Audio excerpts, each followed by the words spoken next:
Hello, beautiful, beautiful, beautiful people. Welcome back to my channel.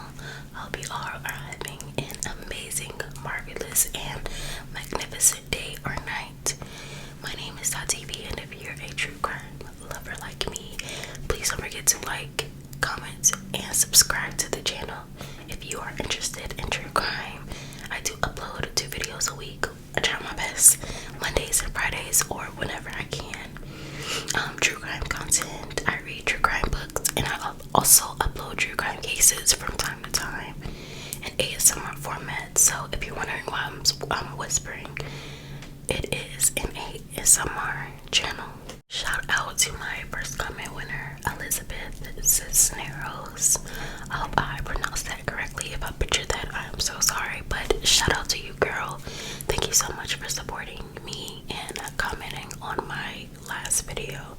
If you would like to be the first comment winner and be featured in my next video or a future video, comment below being the first one and you can be featured in my future videos. So let's go ahead and get straight into the video. Sit back, relax, grab a snack, some water, some wine, some juice, a blanket, anything that warms your heart, and enjoy some crime time. Warning, this video may contain details of graphic content. This channel is for mature audiences only. Some viewers might find this disturbing. The Black Widow has been used as a moniker for numerous female killers through the years. However, when Canadian police in the tiny town of New Glasgow, Nova Scotia, notified the public that a serious potential offender was living in their midst, they were referring to 80-year-old Melissa Ann Shephard. In 2010, Fred Weeks was in his late 70s and spending his twilight years in a small retirement community when Millie Ann Russell, aka Melissa Ann Shephard, knocked on his door. His conversation with the white-haired, rosy-cheeked Melissa was short and simple. She lived 3 doors down and had heard that he was widowed and lonely and knew he was the same. That's all it took. Fred was instantly smitten. Fred had lost his longtime wife just a year before and was excited to be in love again. It only took a few days before he asked Melissa to marry him. Wow. Fred called a friend who was a justice of the peace, and the couple had an informal civil union ceremony in his living room. Afterward, they headed out for a romantic honeymoon in Newfoundland. As Fred drove the car toward Newfoundland, his head became clouded and he couldn't think straight. Their trip involved a ferry journey, and Fred thought that maybe he could rest a bit while the ferry sailed toward Newfoundland. However, by the time the ferry docked, he had trouble finding his keys, needed to be reminded how to start the car, and couldn't figure out how to put the car into gear. She was probably drugging him, y'all. That's what it sounded like. To get that life insurance money. By the following day, he couldn't put on his own shoes and needed a wheelchair. Dang, 24 hours later. Wow. When the couple returned to Nova Scotia, they checked into a bed and breakfast. So, comment down below, what is a bed and breakfast? Is that like a hotel? Is that what they call it in Canada or in other countries? And Fred spent the entire night vomiting. The next morning, he fell out of bed and hit the wood floor. He needed to be hospitalized. Doctors tested his blood and found that he had ingested some type of drug. It's a long word, y'all. I'm not even about to pronounce that.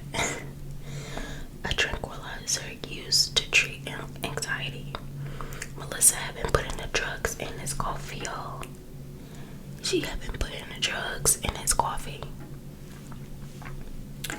Police looked into the background of 78-year-old Millie Ann Russell and realized that they already knew her by several different names.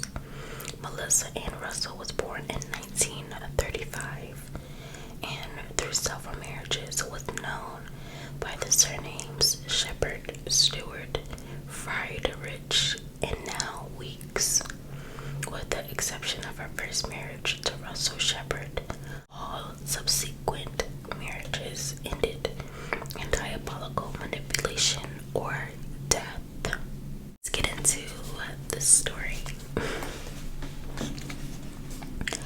23 years before meeting Fred Weeks in 1989, Melissa met 42-year-old Gordon Stewart.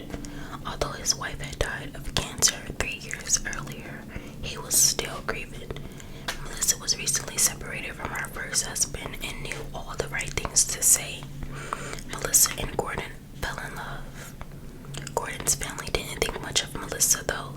After some digging, they realized that Melissa had been convicted of fraud more than 30 times, using 4 different names, and had served time in prison. Run for the hills. Run, Gordon. Run for the hills, because you're next. Although she wasn't yet divorced from her first husband, they flew to Las Vegas for a quick wedding and returned to Canada. Almost immediately after the wedding, things started to fall apart. Suddenly, Gordon was drinking more and more, and their money supply was dwindling. When his drinking finally landed him in the hospital, doctors realized it wasn't just alcohol poisoning. There were drugs in his system too. In 1991, Melissa claimed that Gordon attacked her and threatened to rape her. He drove her out to a deserted logging road near Halifax. She told police that when he went by the car to urinate, she stepped on the gas without realizing it was in reverse. She ran over her husband's head, then put it in drive and ran over him again before leaving the scene. She knew what she was doing. Poor husband. Poor Gordon. Gordon, I told you to run. I told you to run. But her story had a huge hole. Gordon's toxicology report showed that he had enough drugs and alcohol in his system that he would have been unable to or let alone drive a car. The level of drugs found in his system would have left him comatose. In fact, he would have died of an overdose had she not run him over. Melissa was charged with the murder of her second husband, but only convicted of manslaughter and sentenced to 6 years in prison. Because of good behavior, she only served 2 of those years. The prosecution believed her motivation was monetary. After his death, Melissa was entitled to Gordon's pension. When Melissa was paroled in 1994, she manipulated the public by passing herself off as a survivor of domestic abuse. Wow. This woman is something else, y'all. She really is. Her new persona became a career for her, and she was the focus of a documentary about abused women produced by the National Film Board. When Women Kill, she traveled throughout Eastern Canada for speaking engagements, but the public eventually saw through her ruse. She knew it was time to start a new life, packed her bags, and headed for Florida. She gonna bring that BS to the United States. Nah. Keep that in Canada, where you was at. Melissa met Robert Friedrich at a Florida Christian retreat in 2001. Like Gordon, Robert was grieving the loss of his wife of 53 years. 53 years, y'all. 53. Melissa believed that the Holy Spirit told her that he would be her next husband. I bet the Holy Spirit did tell you that, girl. Sure enough, just 3 days after meeting him, they were engaged to be married. 72 hours. 72 hours they were engaged to be married. Robert's family protested the engagement, as they should, but he argued that he was getting older and didn't have much time left. That's why she always went for the older men that was basically about to die, like 1 foot in the grave. She knew what she was doing. Within a month, they were married. In set off on a 5-month honeymoon. So they were on their honeymoon longer than they knew each other to be married. Traveling throughout the United States. The honeymoon ended with an elaborate Caribbean cruise. By the time they returned to Robert's modest Florida trailer home, most of his $250,000 life savings had been depleted. Yep, sounds about right. Within months of their return to Florida, Robert's son living in Canada noticed a difference in their father. He began to have fainting spells and soon needed a walker. Several times he fell and required hospitalization. However, when his son spoke to him on the phone and noticed his speech was often slurred, they grew suspicious and thought he was possibly being drugged. He was. The three brothers contacted an elder abuse agency in Florida that visited Robert and Melissa in their home. When the agency suggested that Robert should have 24-hour-a-day in-home nursing care or be admitted to a nursing home, Melissa flew into a rage. She threatened to sue the elder abuse agency and left a rant on Robert's son answering machine. This is what she said. Quote, "Hello, Bob. This is Melissa Friedrich calling. I have something to share with you this morning. Your father and I are going to see a lawyer. We've made an appointment. Your father is going to change his will. He's going to leave all the money to me except for the portion he had set aside for you and your two brothers. And that portion now is going to go to the Christian retreat. And you guys are getting nothing, a big fat zero. So try that on for size and have a nice day." End quote. In mid-December 2002, after just 14 months of marriage, Robert mysteriously died of cardiac arrest. Melissa quickly had his body cremated and collected $100,000 in insurance money. She was also awarded his home, which she promptly sold. His family were left with a partial insurance policy. Robert's family believed she had intentionally caused their father to overdose on a prescription drug that was not prescribed to him. Though they had filed a criminal complaint against her, she was never charged with the crime in that case. Despite her reputation in Nova Scotia, Melissa moved back to Canada in early 2004. However, by November of that year, police realized that she had been receiving government funds and benefits using two different social insurance numbers. When police showed up to arrest her, she had already fled back to Florida. Back in Florida, Melissa joined a dating website. Here she go again, where she struck up a relationship with Alex Strategos. On their first face-to-face meeting, Alex and Melissa went to a nice romantic dinner. After coming back to his condo, Melissa didn't waste any time.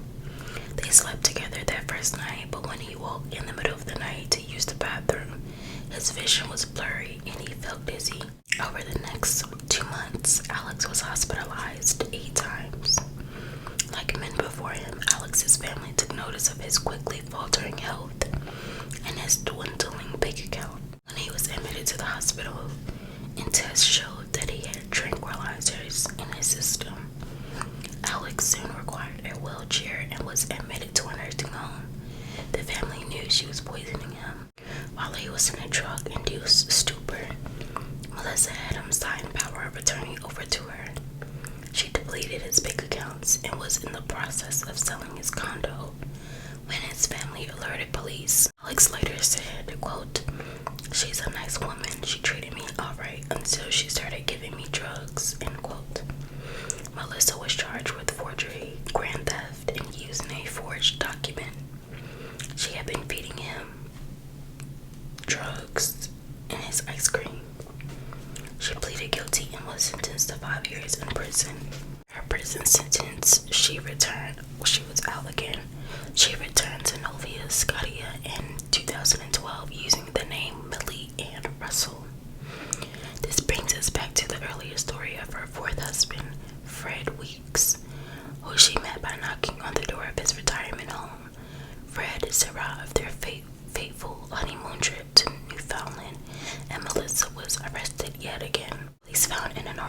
amount of drugs and several other tranquilizer drugs in her belongings. The prescriptions were from 5 different doctors, and she had used several different identities to obtain them. Melissa was charged with attempted murder, but was only convicted of a lesser charge of administering a noxious substance. Wow. She was released from prison at the age of 80 after serving only 2 years, 9 months, and 10 days. The conditions of her release were said she was barred from using the internet or any device capable of accessing the internet, must report any relationship with the man and allow police to inform that man of her past, and she must allow police to photograph her if she changed her appearance. Upon her release, police issued a press release advising citizens of Halifax that, quote, a high-risk offender is residing in our community, end quote.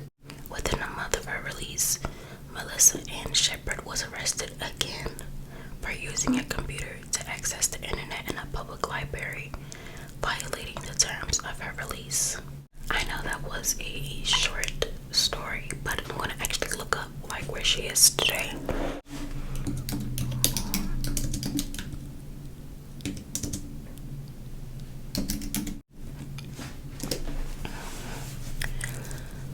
So she is still alive, y'all. She lives in Canada, according to Wikipedia, and she is 87 years old. I don't think she's in jail. I think she's out. Thank you all so much for watching the video. I hope you all enjoyed it. I know it was short and sweet. Stay safe, stay blessed. Don't forget to like the video, comment, and subscribe to the channel if you haven't already. Stay blessed, stay safe,